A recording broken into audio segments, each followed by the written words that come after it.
Good afternoon, everyone, and welcome to our lecture series in celebration of the 34th founding anniversary of the Society of Filipino Archivists. May I invite everyone to sing our national anthem to be followed by the invocation.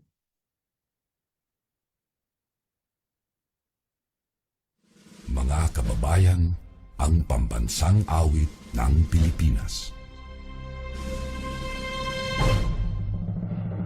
Kayang magiliw, telas ng sinananan, alam ng puso, sa dikit mo'y buhay. Upang hinirang, kuya ka ng magiting, sa manlulupin, di ka pasisingil, sa nagagang tutok sa simoy at sa langit mong panggaw, ay hinatang tulad, awit sa pagkayang minamahal. Ang isang ng matawad mo'y tagumpay na naghihingi, ang bituin at araw niya kailan ang may maghihingi. Lumalang araw ng walhabing pagsinta, buhay langit sa piling mo. Ang inigaya na pagkay mga amin, ang mamatay ng dahil sa'yo.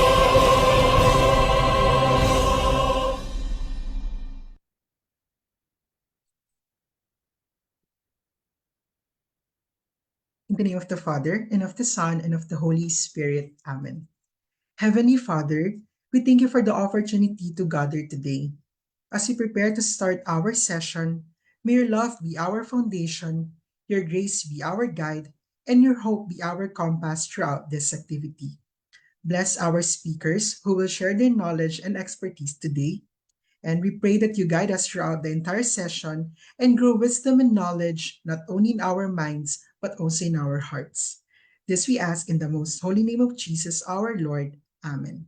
Saint Jude Tadeus, pray for us. Once again, welcome to our lecture series. Before we proceed to our session proper, may I introduce myself. I'm Mr. Cristan Ileto, a licensed librarian and the Secretary of the Society of Filipino Archivists, and I will be your virtual host for today. To give a smooth flow and avoid interruption in our session, here are some few reminders. Questions will be answered at the end of the presentation. A Slido link will be pinned on the comment section where you can type and send your questions, which will be gathered by our tech partners. Alternatively, you can also go to slido.com and enter the code 2386558. In case you encounter internet interruption, just refresh your device and access our Facebook page again at Society of Filipino Archivists to continue with the session. This webinar is free, but if you wish to secure a copy of Certificate of Participation, just scan the QR code included in our FB posting and complete the form. And to set the tone for today's session, let us hear from the President of the Society of Filipino Archivists, Ms. Denise Marie Betia, to give her welcome message. Ms. Denise?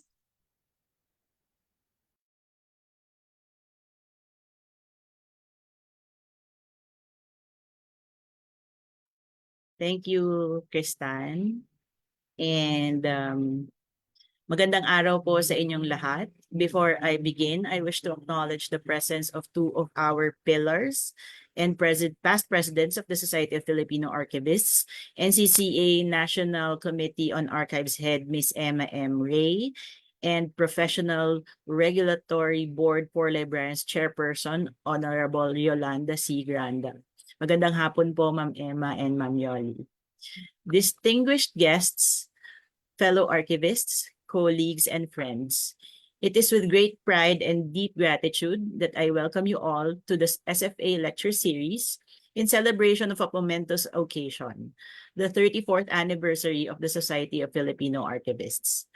For more than 3 decades, our society has stood as a beacon of dedication to the preservation and promotion of our archives, archiving, records management, and cultural heritage. Today, as we gather virtually, we not only celebrate the milestones we have achieved, but also renew our commitment to safeguarding the collective memory. This webinar series reflects our shared vision of an inclusive, innovative, and resilient archival community. As we navigate the complexities of digital age, our roles and as custodians of history has never been more critical. We must embrace new technologies and methodologies while remaining steadfast in our core values of integrity, accuracy, and accessibility. Over the next coming Fridays of August, we will hear from experts and practitioners who will share their knowledge, experiences, and insights on various aspects of archiving. As we celebrate this significant milestone, let us all take a moment to honor the pioneers and members who have laid the foundation of our society. Their passion, perseverance, and unwavering dedication have brought us to where we are today. I would like to thank each and every one of you for your continued support and commitment to the Society of Filipino Archivists. Together, let us forge ahead with renewed vigor, ensuring that history is preserved for future generations. Muli, isang mainit na pagbati at maraming salamat po sa inyong lahat. Mabuhay ang Society of Filipino Archivists. Thank you for your warm welcome, Ms. Denise. And to keep our session on track, let me proceed in introducing our speaker for today. Ms. Adjani Arumpac is an assistant professor at the University of the Philippines Film Institute. She's a documentarist and currently working on an autoethnographical trilogy on international diaspora in the Philippines, currently comprised of Walay and War is a Tender Thing. Her other project is a feminist documentary series on Philippine female icons, including Nanay Mameng, a feature of the life of the octogenarian Philippine urban mass leader Carmen de Ganida, and Conchita, a documentary about former Supreme Court Justice and Ombudsman of the Philippines, Ms. Conchita Carpio Morales. Her documentaries have received awards from the Gawad Urian and Yamagata International Documentary Film Festival, as well as show in various international film festivals around the world. She was awarded a British Foreign and Commonwealth Office Shivning Award in 2018, throughout which she finished her master's degree on digital media and cultural studies with distinction at the Goldsmith University of London. Let us all welcome Ms. Adjani Arumpac. Maraming salamat, Kristan. Maraming salamat din sa lahat na matungin. Just let me share my slides so we can.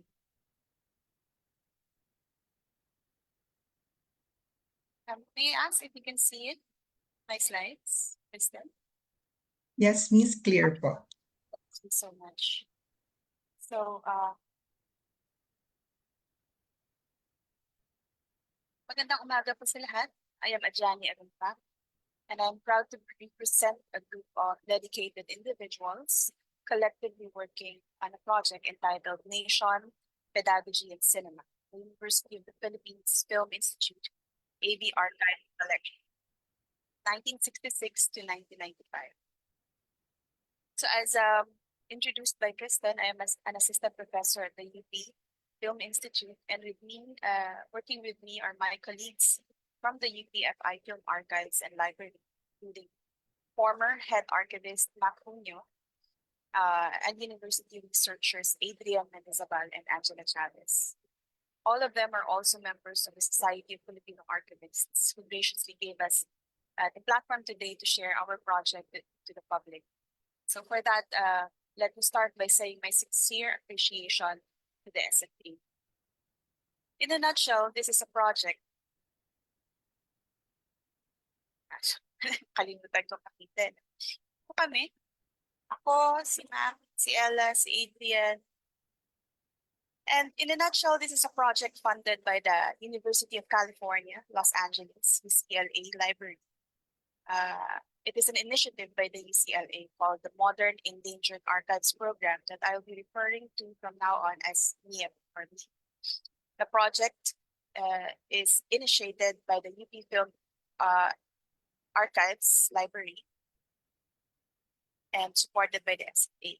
Now, MIAP is dedicated to providing open access to cultural and historical materials from around the world as a challenge to politicized and nationalized historical narratives that minimize or silence multiple voices and perspectives. It enables digital preservation, at-risk cultural heritage from parts of the world with limited resources for archival preservation, expanding the capacity for digital preservation around the world and building a culture of open access that can continue after the period of the grant. So we were very blessed, lucky po, na nakuha po namin ang planning grant. So the planning grant is the first part. And after the planning grant, logically, it's the digitization grant, the project grant, wherein the catalog files are uploaded in the website of the UCLA, the MIAP. So as of now, in the planning grant, this is what we were working on. Now, MIAP itself is supported by another bigger entity called Arcadia. So Arcadia supports work to preserve endangered cultural heritage, protect endangered ecosystems, and promote access to knowledge. So hence, in this equation, the SFA is the host institution, and the UP Film Institute, Film Archives and Library is the archival partner as we house the materials that will be included in the inventory. So what are the merits of the UPFI Film Archives and Library collections that we were provided a competitive international planning grant? This is what I aim to discuss today as we explore the various aspects of an audiovisual archive instituted within a state university back in the 70s. So I will have to give you a context first, a background regarding the pedagogy, which is the film and communication schools. And there is no other scholar best to as a reference for this one other than Sir Nick de Ocampo, who is a colleague at the UPFI Film Institute.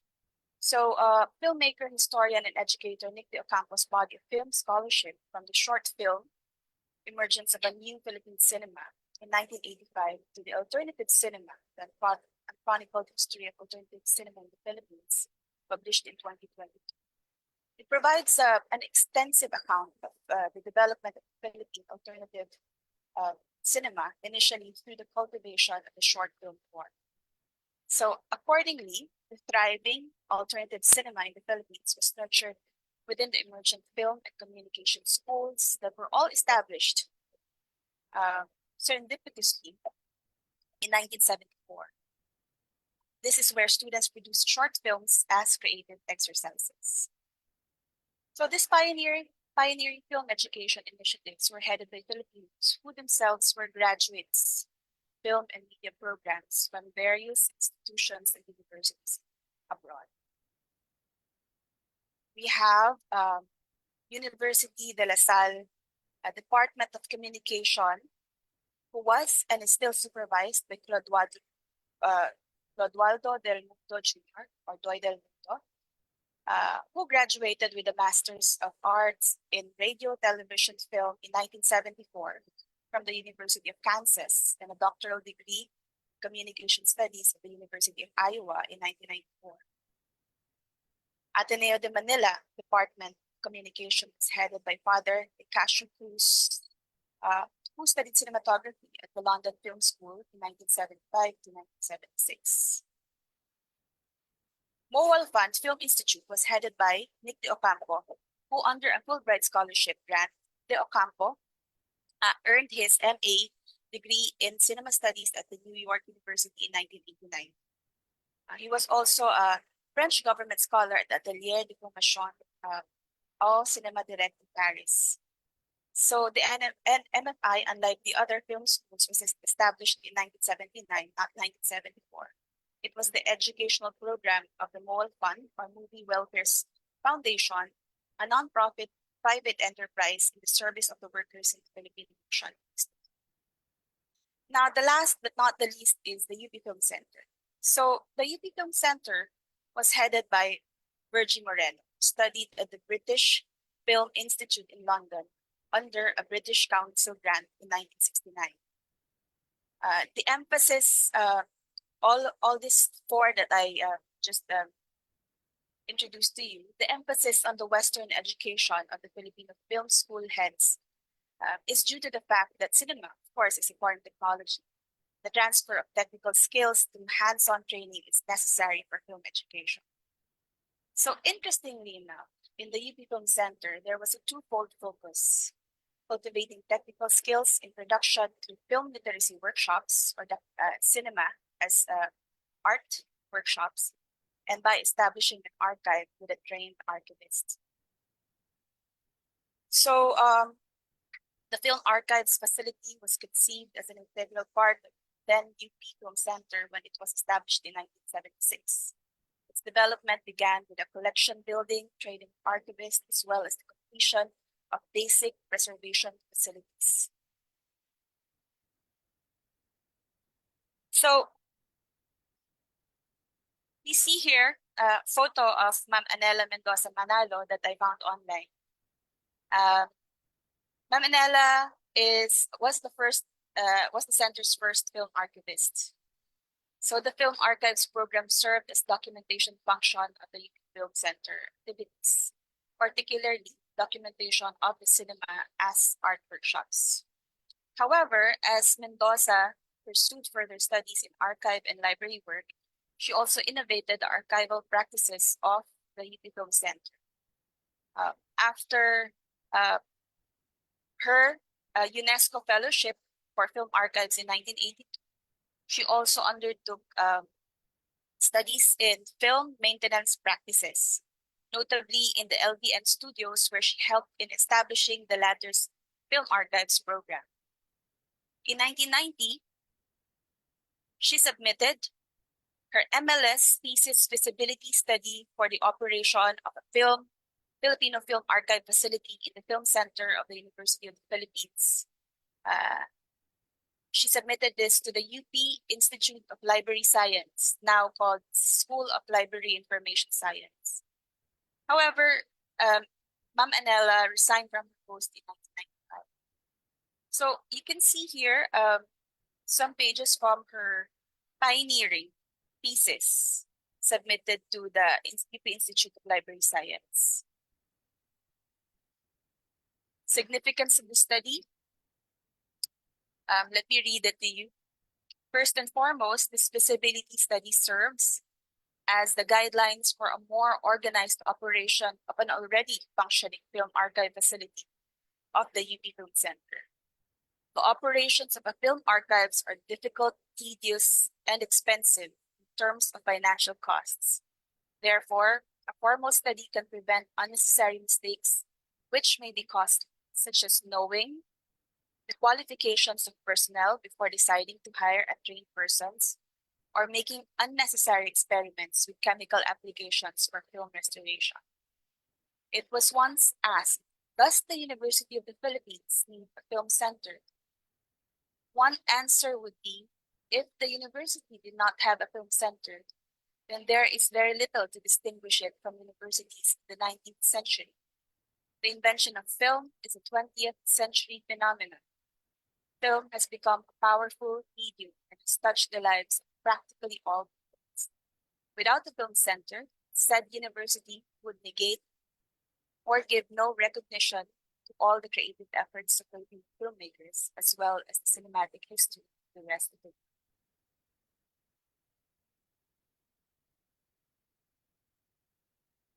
So after Ma'am Anela's resignation from her post in 1995, she was followed by archivists Arnulfo Macunio, Vicente Denefrancia, and Professor Jovenal Velasco, who's not an archivist, but he headed the archives.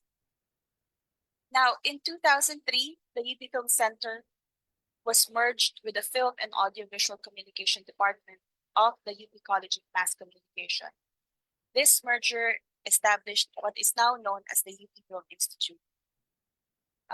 Basically, the Film and Audiovisual Communication Department, the MASCOM, UPCMC, absorbed the UP Film Center.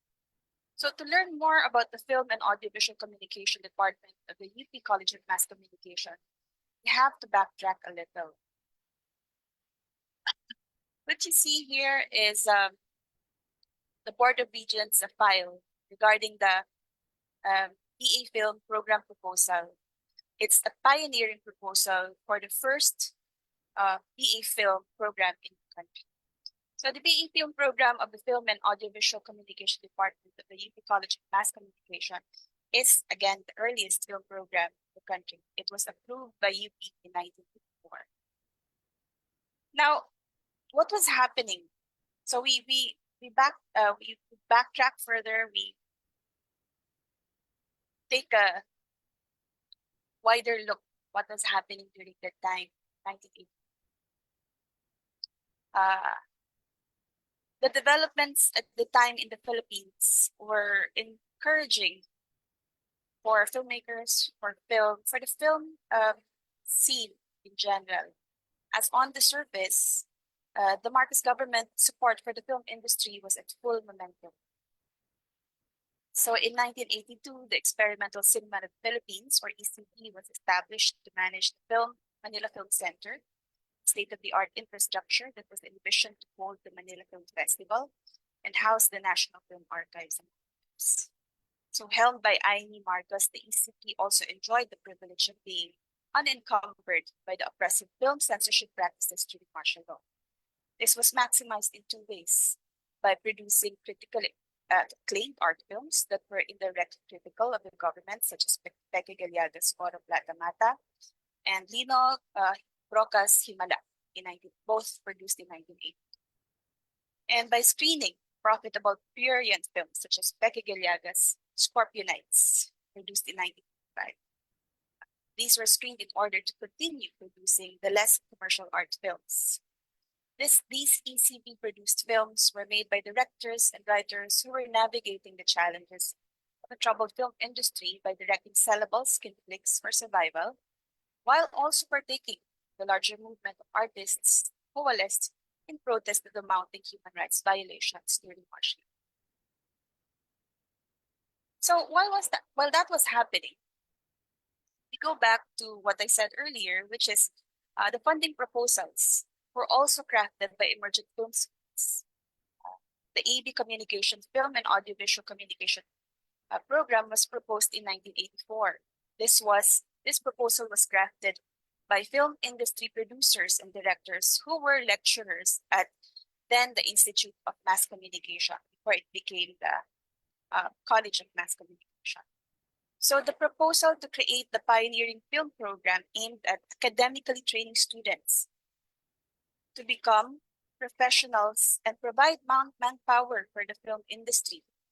It explicitly stated how the proposal was aligned with the developments in state-supported projects, such as the quote-unquote opening of the 50 million trust fund for local film production, the experimental cinema of the Philippines, and the multi-million-dollar film complex. So, at the twilight of their power, these ambitious projects and infrastructures made during the Marcoses' rule were financed by foreign loans that contributed to the country's outstanding debt of billions of dollars. Due to unsustainability and shifting politics, the ACP was dissolved in 1985 and its duties transferred to the newly instituted Film and Development Council of the Philippines, or FEC, mandated to oversee the development of the local film industry through forging partnerships between the government and private sectors. In the aftermath of the 1986 EDSA revolution that saw the turn to economic liberalization to salvage a debt-ridden economy, state media infrastructures were privatized. Most of the film projects, such as the National Film Archives in the Manila Film Center, shuttered. So, in sum, the unraveling of the Marcos power saw a public reclaiming media and cinema that were weaponized and controlled for too long. In this metastable state, the public saw the unleashing and subsequent intersection of pornography, pedagogy, and protest in Philippine cinema. This is the context of this project, entitled Nation, Pedagogy, and Cinema, referring to the volatile era at the tail end of an authoritarian rule that saw the thriving of film schools amidst a dying regime. So what we have established so far in this narrative is that the infrastructures and the robust film industry that were promised and much hoped for never fully materialized for all parties concerned. This delivered two big blows. One, the film programs such as the UP College of Mass Communication BA Film that was built with the film industry in mind for the students being professionally trained continued despite of and because there was no other way forward. And since the 90s, privatized industries comprise a large part of the fragmented employment vista of students trained to become film and communication professionals. Second, there is a general lack of cohesive cultural initiative for film in all aspects, including production, distribution, and preservation. The lack of preservation has been the rally cry by all archivist associations in the country, including the SFA and the Society of Filipino Archivists for Film, or SOFIA. This lack of support is not only seen in film, however, but in all of the culture, education, and sports sectors that persist until today. Now, back to the UP Film Institute. The merger between the UP Film Center and the film program of the College of Mass Comm made a shift in priority to academics. So this shift in priority also withdrew support for one of the first state-acknowledged film archives facilities in the country. The Film Archives and Library of the UP Film Institute is mandated to preserve, restore, classify, and catalog the collection of films. And it is part of the CMC library system, and its collections are housed in the UP Film Center building. So the current organizational structure of the UPFI is such that the archives unit is placed under the academic programs and research division headed by the faculty coordinator. As of now, that is Professor Sari Delena, but for the past 3 years, that was me, and hence that is why I am representing this project. So all the materials in the Film Archives and Library are part of the University Library Collection, as stipulated in the UP Manual, and subject to university guidelines pertaining to standard procedure for cataloging. The merger was 2003, and it was only in 2018 that Mr. Macpuno came back as head archivist. So a full 15 years went by without an archivist tending to the archives facility. The challenge now is that of rebuilding disorganized archives toward long-term in proper storage environment. So we already have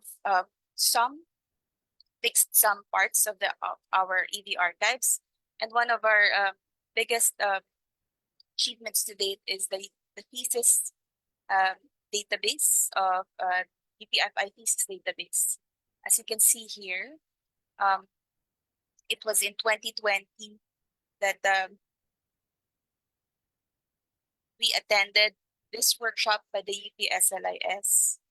And then Prof. PJ Perez taught us how to use the collection builder. It's a GitHub. It's free, doesn't need money, etc. Doesn't need a lot of budget. So we were able to fix this database that is accessible by the public everywhere. So the platform is called Collection Builder. And basically, you update it by putting all the metadata in a CSV file and then upload it here. And then it will do the arrangements by itself, categorizations, etc. As you can see here. As of now, we have 666 thesis items here. Created from 1990 to present. So the collection builder is it's accessible to the public. The data is accessible to the public, but the videos themselves are only accessible by the UP community.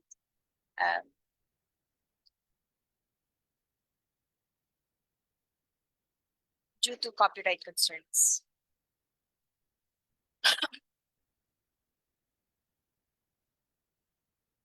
So other than that, we have relevant film-related documents. We have vertical files. These are preliminary itemized list of what we have. 1,473 vertical files. We have 737 movie posters. We have film-related photographs. And then we have an Ishmael Bernal archival collection, scripts, awards, trophies, National Artist Medallion, other memorabilia.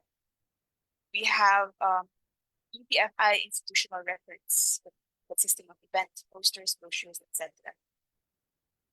And then we have the 4 AV collections. We have a total of 9,756 magnetic tape collection. Of that, we have 3,476 beta and VHS tapes, 2,790 U-matic tapes, and 175 mini TV tapes. As for audio, we have 3,000 plus open reels, 1/4 open reels, and 315 cassette tapes. So our ongoing project, tackles the 2 oldest collections in the UPFI Film Archives and Library. And these are what you see here, the open reels audio recordings of a confidential nature, and 2, the U-matic tapes of the UPFC short films, documentations, and AV materials from institutional collaborators. All of this from the 1960s to 1990s. So the open reels, again, are audio recordings of public conferences, meetings, and speeches from 1966 to 1974. These were created by a now defunct state media outfit. The UPFC Film Archives became custodian of the open reels collection since sometime the end of 1980s. The U-matic tapes collection naman is comprised of 2,790 U-matic tapes, and this contain UP Film Center short film workshop outputs and documentations, AV materials from institutional collaborators, and the UPFC short films in these collections are copies of orphan films, originally shot in 8mm and 16mm film. then transferred to the U-matic tapes for archiving, preservation. So the original films are either lost to time or transferred to the Philippine National Archive. In both collections, a large part of the items are deteriorating. The UPFI Film Archives now endeavors to make a full inventory of these two collections to determine the condition of the items, index pertinent information, and nominate items for preservation and digitization in the future. So this is a photo of inside the facilities of the UPFI Film Archives and Library.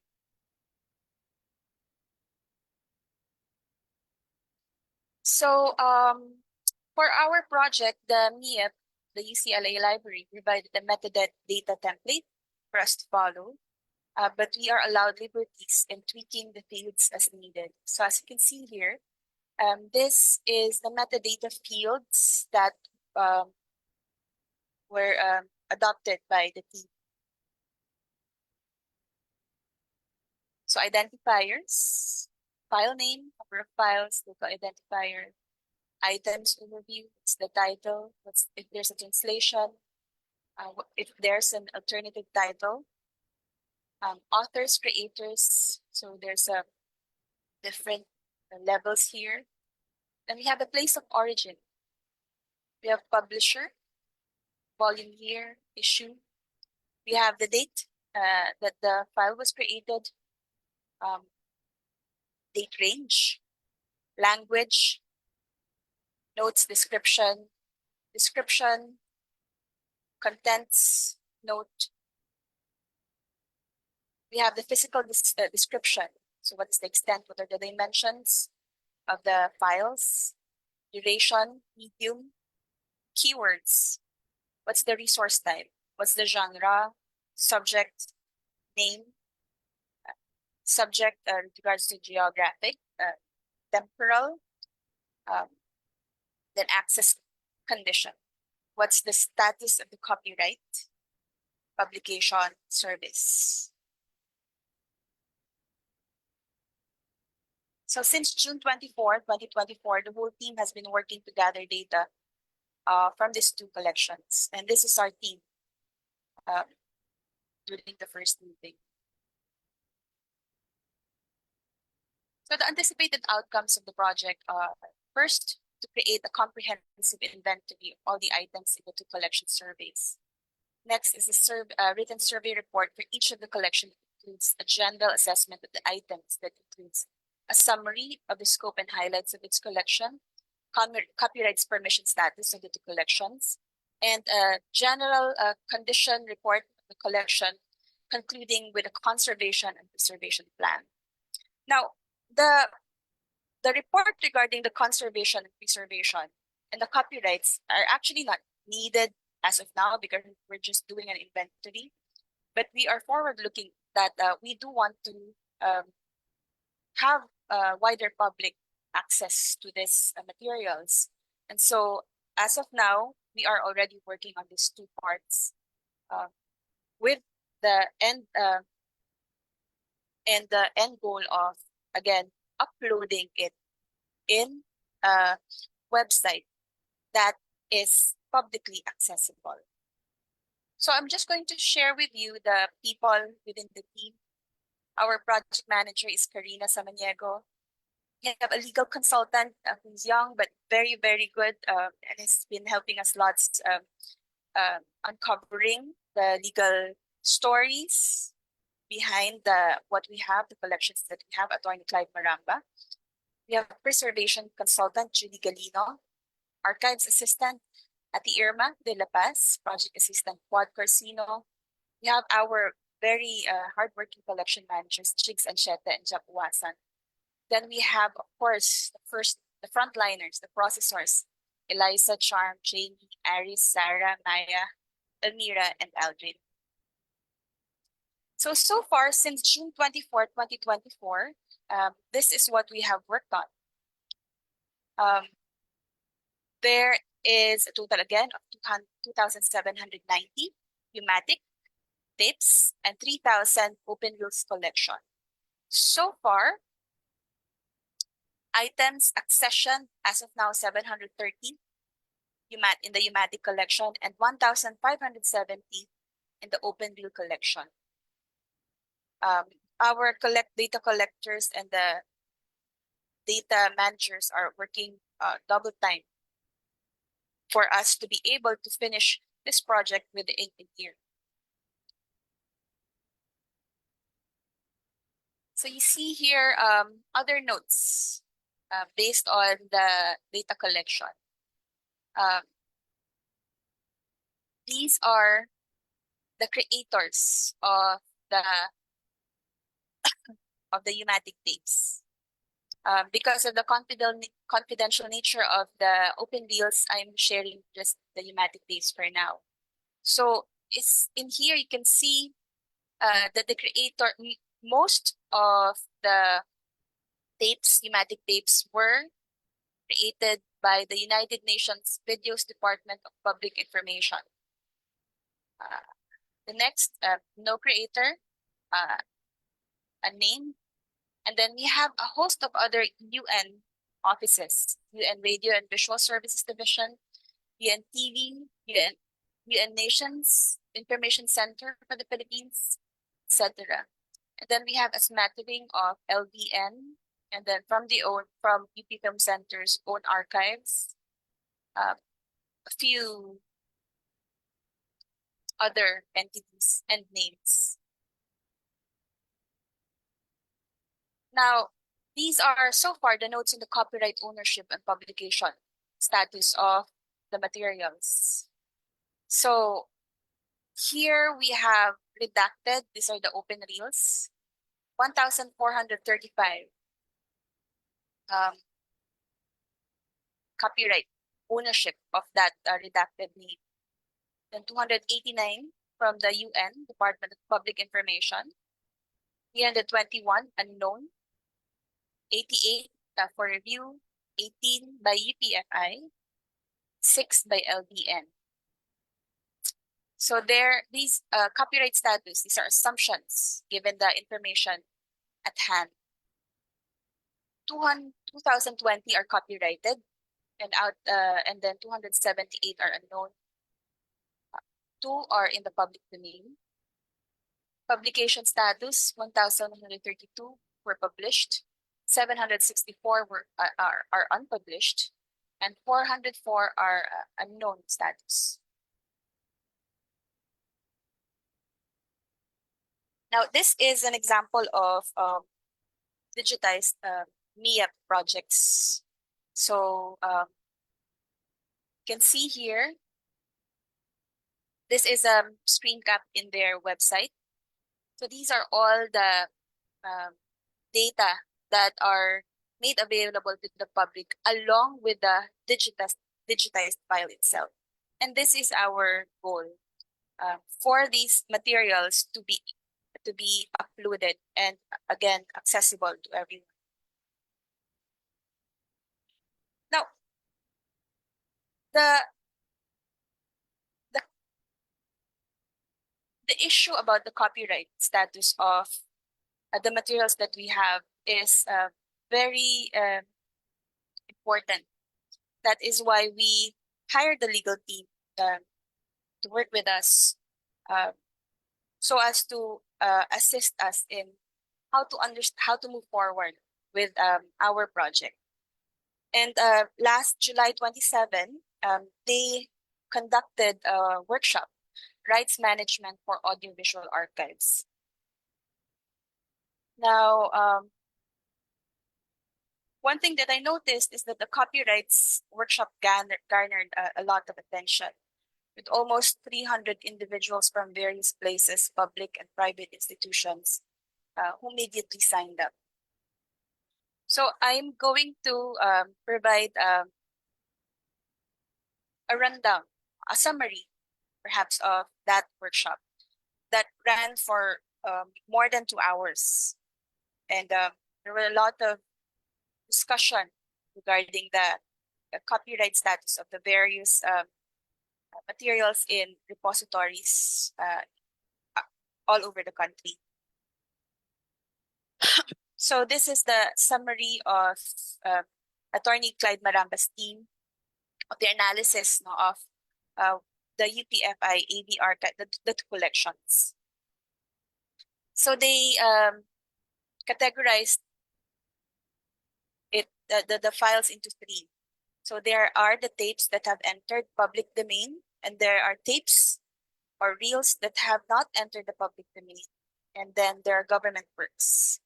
So under the tapes that have not entered the public domain, they put here sub categories. Copyright ownership belongs to a private person. Works produced by the UP Film Institute, which is no problem at all. And then we have the orphan works. Then we have the government works. So the nature of tapes are confidential in nature, made by a defunct agency of the government, and then ordinary works made by the government. And then they proceeded to talk more about it, each category that they identified.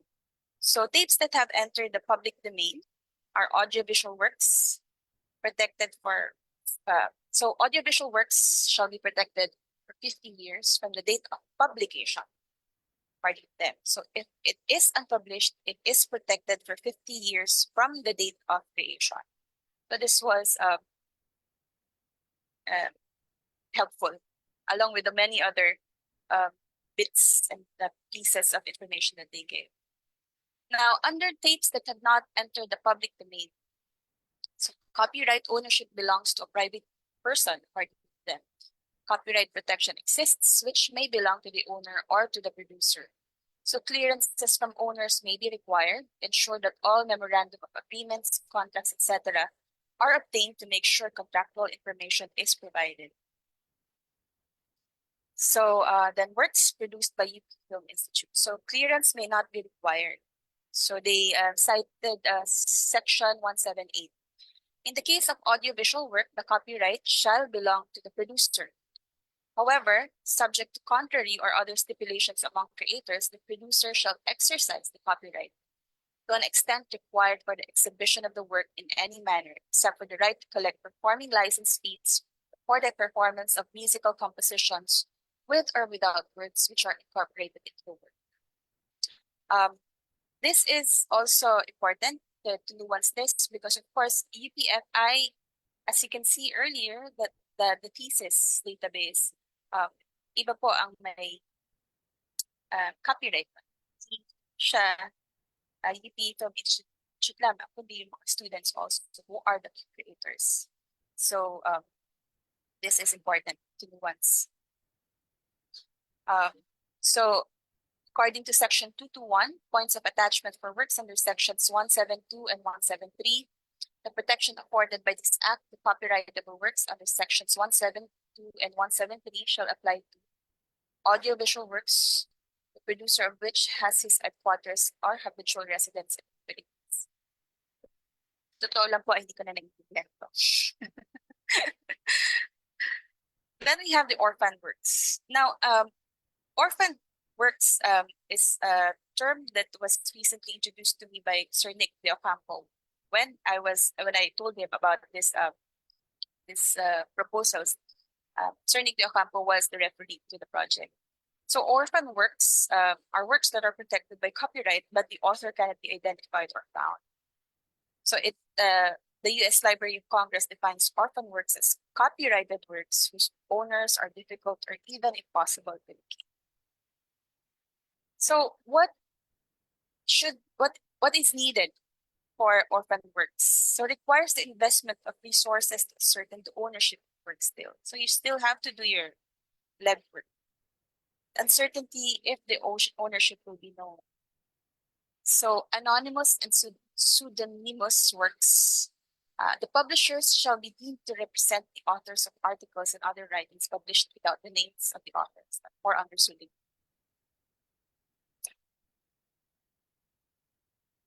So the publishers shall be deemed to represent the authors of articles and other writings published without names of the authors or under pseudonym. unless the contrary appears or the pseudonyms or adapted names leaves no doubt as to the author's identity, or if the author of the anonymous works discloses his identity.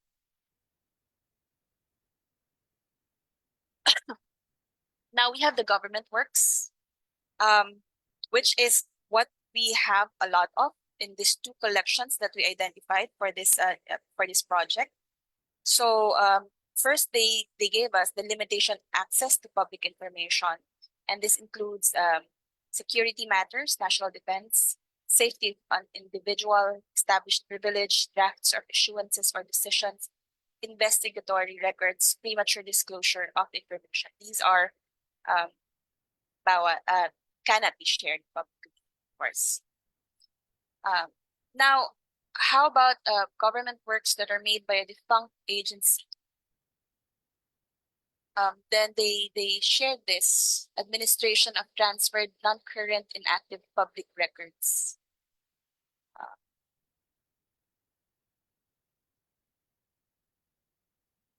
Public records of abolished agencies shall not be loaned or permanently transferred for an indefinite period to another office unless approved by the executive director.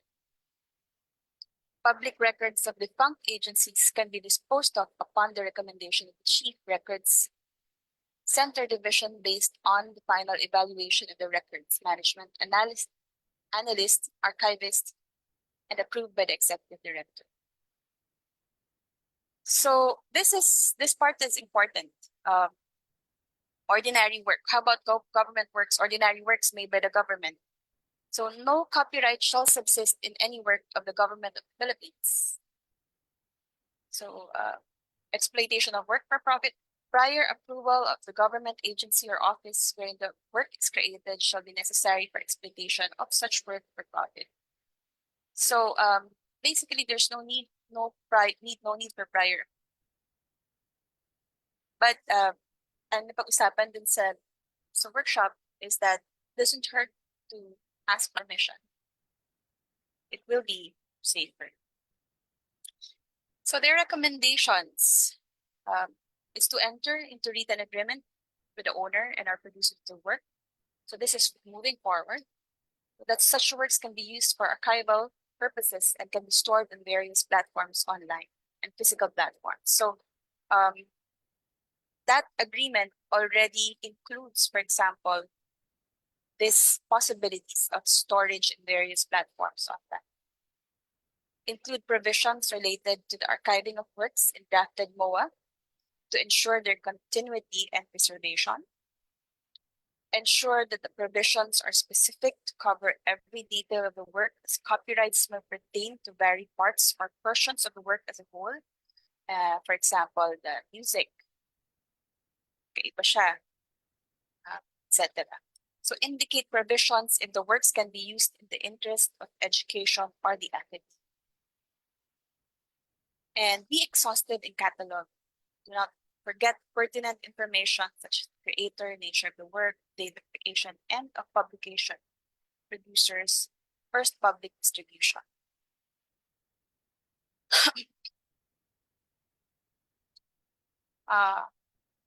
So while the project is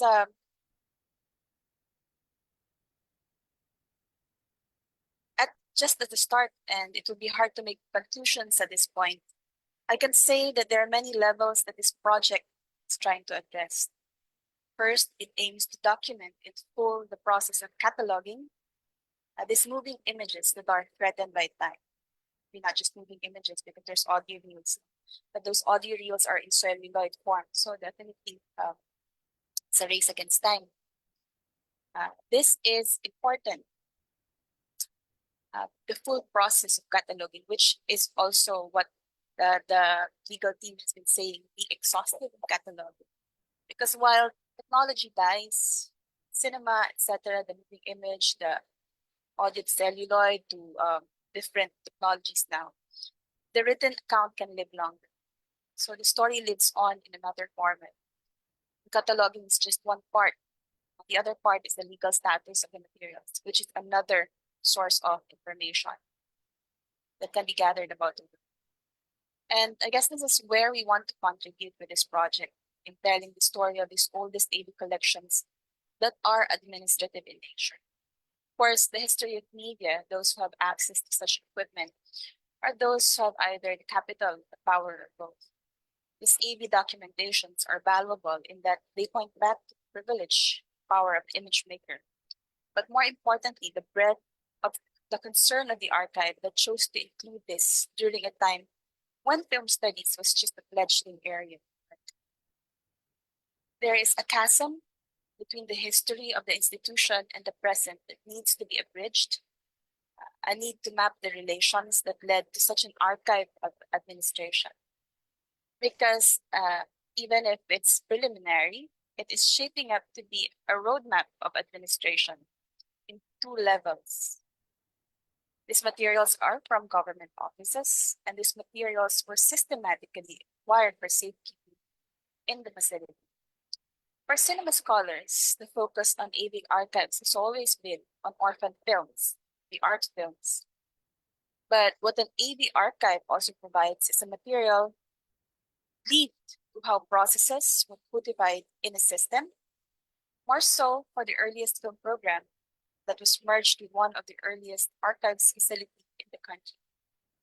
The attention to such details is important. I guess at this point, again, I have to say that my interest in the archive work is as a documentary filmmaker, as a scholar, and as a database art enthusiast. My main preoccupation is always how to tell the story of the archive to a wider audience. Post-martial law Philippines saw the promises of the revolution devolve into a bureaucracy in the hands of technocrats who did not follow with the martial law. This is a big statement, but I believe it is in the art of reading the details of the administration to the archives of old that we discover both the faults and the way forward. Pedagogy and cinema in this context is to read between the image. It is a critical appraisal of the processes that made some things visible while rendering others unseen. Archives always equal to preservation, but it is also important to rationalize what is being preserved and why, to what end. With that, I'll be ending my lecture today. Maraming salamat po sa lahat ng tumalo.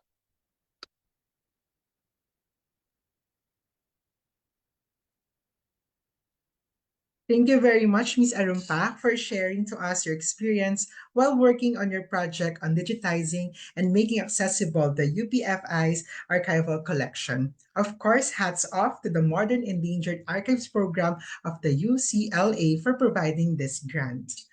Let us now move on to the Q&A portion of the program. Again, if you have questions, please use Slido as we are unable to monitor the questions from our Facebook Live. Simply go to slido.com and enter the code 2386558. Again, that's slido.com 2386558. So let's just wait to gather the questions from our tech partners.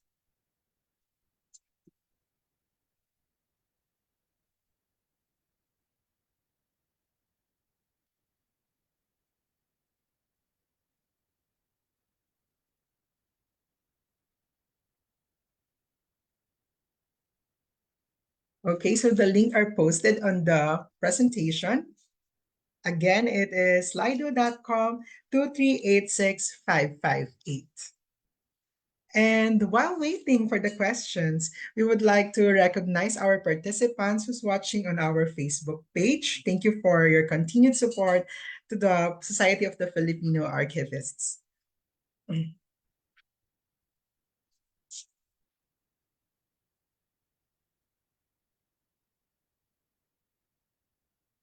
And also for those who wish and interested to join the organization and be updated to our future activities of the Society of the Filipino Archivists, don't hesitate to reach us and email us on filipinoarchivists@gmail.com.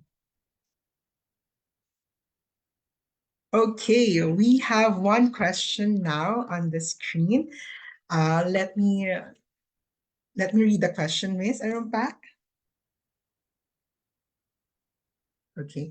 To get the ball rolling, I think there are already questions posted by our participants. I will begin by mentioning the name of the participants if there's any, and followed by the question. Okay, we have one here. There's no name written, so I'll just read the question. Our copyright purposes, does the date of publication change when a production is released on a new medium? Example, film transferred and reissued as a DVD 10 years after publication of the original film. Again, on copyright purposes, does the date of the publication change when a production is released on a new medium, example, film transferred and reissued as a DVD 10 years after publication of the original film? Ako, I don't think I am the right person to answer this. That is why we hired a legal team, no, regarding this.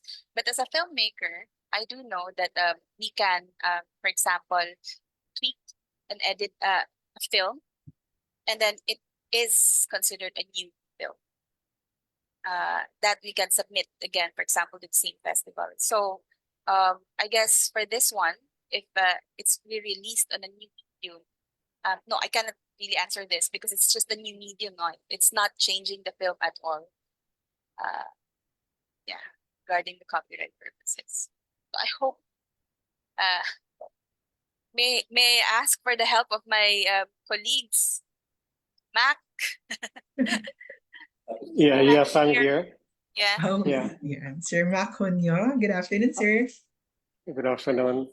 For films that are being copied in our archive, since we intend to preserve the title in another format, the copyright doesn't change. It stays. The the date, the copyright date of the original should stay, in as much as we're just migrating the information to another format, unlike the one mentioned by Ms. Shasha a while ago, for filmmakers, since they edit the work, it's treated as a new work. So a new copyright date is adopted.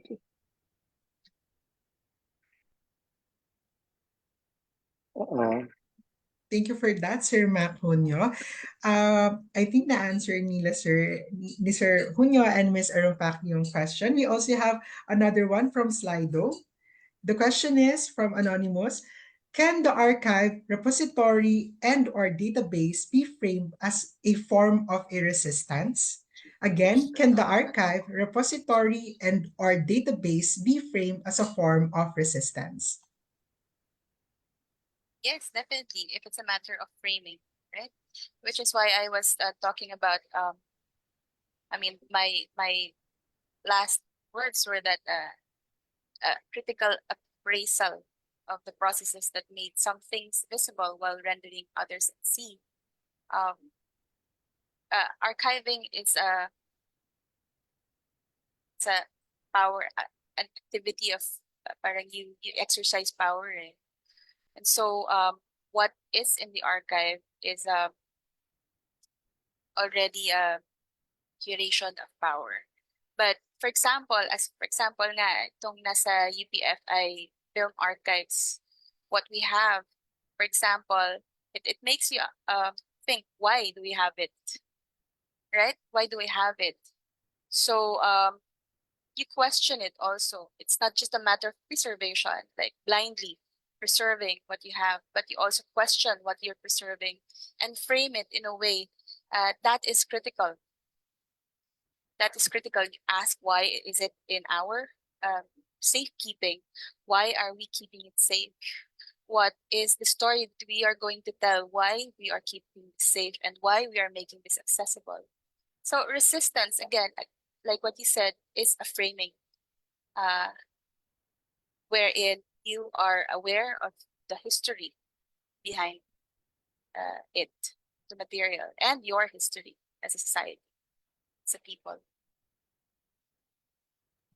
Okay, thank you again, Ms. Arumpac. We also have another question from our Slido from Robert Larue.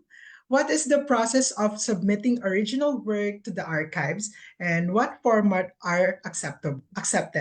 Again, what is the process for submitting original work to the archive and what formats are accepted? Sorry, what archive?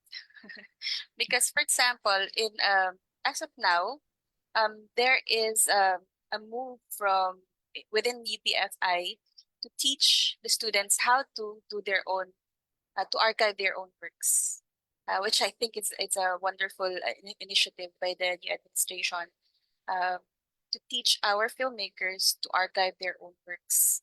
So the question, which archive are you referring to? Is it your own archive, or are you going to submit it to the UPFI? Because we are not we are not accepting all and sundry, no? Are there other institutions accepting personal archives, personal AV works? I think there was once before, NCCA, home videos, meron silang ganong klaseng project, but I don't think it's ongoing there. Okay, thank you, Miss. So Mr. Robert has a follow-up question from our speaker. Which archive is he pertaining? We also have another one here, Miss, also from Anonymous. Paano po kaya nahilig sa archiving? Kayo nahilig sa archiving at paano po ninyo ma-encourage ang mga tao sa archiving? Again, the question po is, paano po kayo nahilig sa archiving at paano po ninyo ma-encourage ang mga tao sa archiving?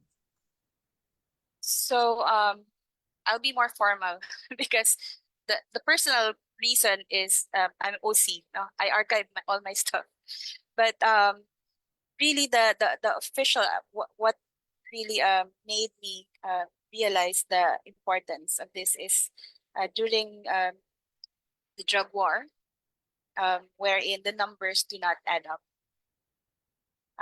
We do not have a very a reliable source of information, etc. And so there was a need to own archival work in a way, and how to understand what was happening, and to fight back with our own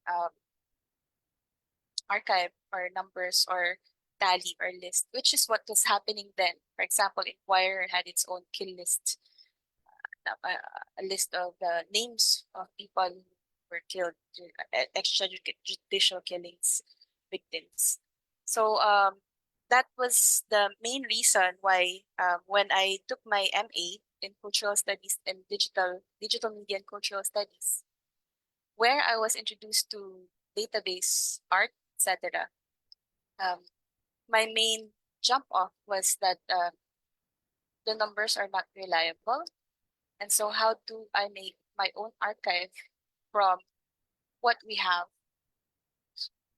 What is it that we have at hand? And what I had at hand then was, for example, a viral photograph of Rafi Lerma, Pieta.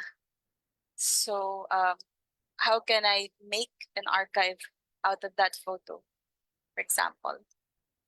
So medyo malayo siya from the archival studies talaga. That is very traditional. But the main ideas there is that the main ideas here is that the documentation behind a material, and then following the story of that documentation, which is something that I guess this is my main structure in seeing all the archives, digital man, that I have yet to, I guess, talk to the real archivists.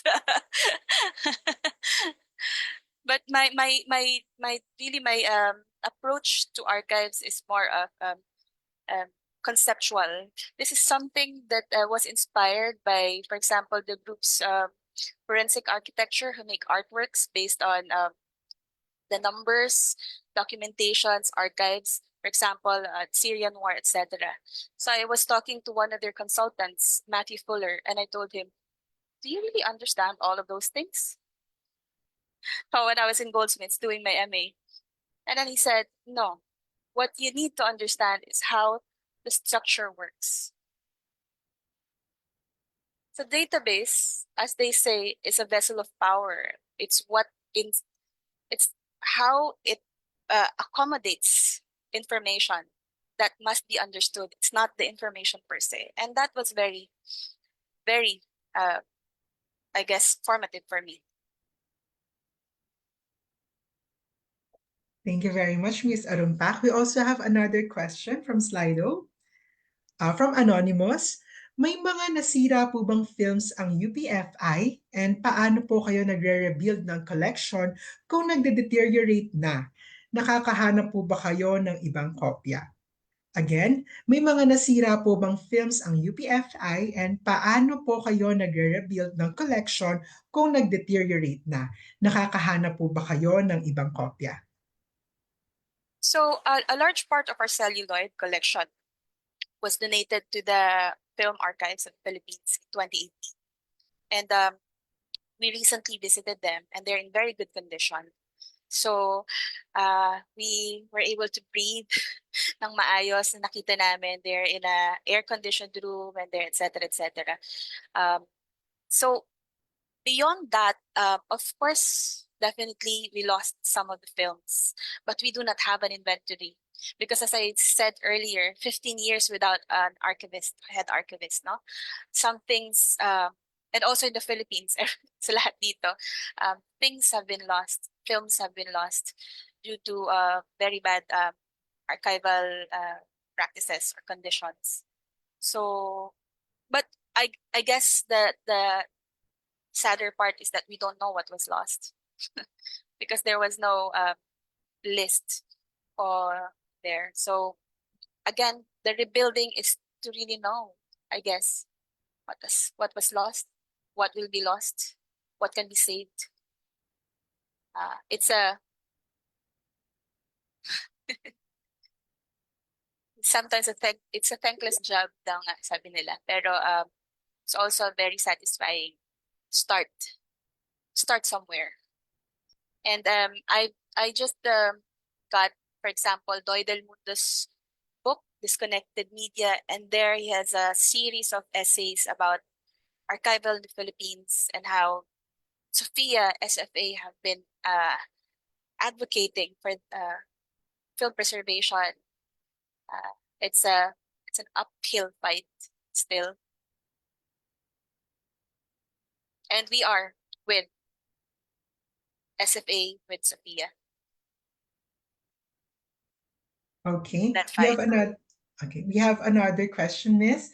Ano ang mga hakbang para kalampagin ang mga stakeholder at mga parent institution para palawagin ang archiving sa ating bansa? Ano ang mga hakbang para kalampagin ang mga stakeholder at mga parent institutions para palawagin ang archiving sa ating bansa? Gosh, I think this can be answered by the archivists themselves.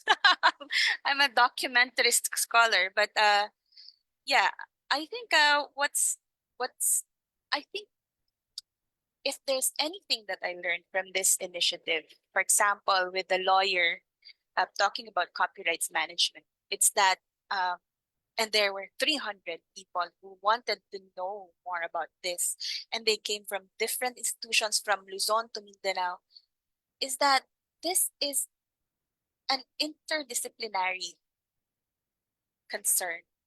And as of now, we see that archivists is a very specialized community, but there needs to be a convergence of the different fields, really, na magtutulong-tulungan para sa advocacy na ito. And of course, that includes the legal part, the private, and then the academe. You know, we do need budget from the government. As I said, all of this I rooted during the 70s when there was a promise supposedly for support from the government. And we continue to ask to call for the accountability from the government, because these are cultural heritage that needs to be protected, that they need to be protected, and it is a national concern. Thank you, Miss. I think we're just down to last two questions. So here's the next one. Since archiving will take a long time, how hard will it be to endorse the ongoing process or project to the succeeding person? Since archiving will take a long time, how hard will it be to endorse the ongoing process or project to the succeeding person? Oh, I have to. The specific time frame for this project is 1 year. So that is why we have a budget. We hired people outside of UPFI to work on this project for a certain length of time. So definitely it will be endorsed within a year, the next person in charge, which is really what the project is about. The idea is for it to be transferable, which archives should be. They can tell their own story through the documentations. And this is what's needed in all administrative matters, that the next person will be able to understand what is the structure at hand, how does it work, etc., without transfer, I mean, from one person to another. The documents themselves can already speak. So I believe that that is what we are trying to build here. Because it's not just the mismong data that we're collecting, we're also collecting the processes behind the data collection. So I think that's a good thing that is being asked by the MIA. It's the MIA project itself that is asking for a narrative of the processes. Okay, Miss. And for our last question, because we're running out of time, what is the book you referred to about disconnected media? What is the book you referred to about disconnected media? Okay, Disconnected Media was recently launched nitong lang sa Cinemalaya, and it is a collection of essays by Doy Del Mundo.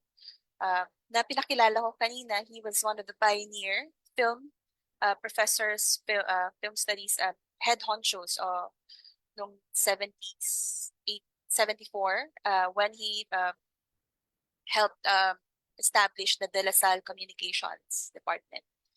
And so he has been an active member of SFA, and he has been writing essays about why we need a national film archive. And so in that book, that collection of essays, finally I have a collection of all his essays. There's one section about film archives, so it's important, and it's very informative. How nothing has changed. Hopefully it will change. Okay, Miss. Again, thank you for entertaining the questions from our participants. And again, for our other participants, if your question were not answered, we will send them to Miss Arumpac, and answer will be posted on our Facebook page. And to award the certificate of appreciation, may I call back our president, Miss Denise Marie Betia. Yeah, Miss Denise. And to read the citation, the content of the certificate, Society of Filipino Archivists Certificate of Appreciation, we wish to express our deepest appreciation to Ms. Adjani Arumpac for sharing her time, knowledge, and expertise during the webinar SFA lecture series, Pedagogy and Cinema, the University of the Philippines Film Institute Archives Collection from 1966 to 1995, held on 9 of August 2024 via Facebook Live, given this 9th day of August 2024. Signed, Dr. Francis M. Navarro, Head Education Committee, and Denise Marie C. Betia, President, SFA. Thank you so you, Miss. much. Thank you, Miss Jaja. Thank you po, Miss. And once again, we thank you, Ms. Arumpac, and our dear participants for being with us today. And that is the end of our session of the SFA lecture series. We hope to see you again next week for our second session, Deciphering the Past, an Introduction to Paleography, on August 16, 2024 at 1:30 in the afternoon with Dr. Francis M. Navarro as our speaker. Again, maraming salamat po. Cheers.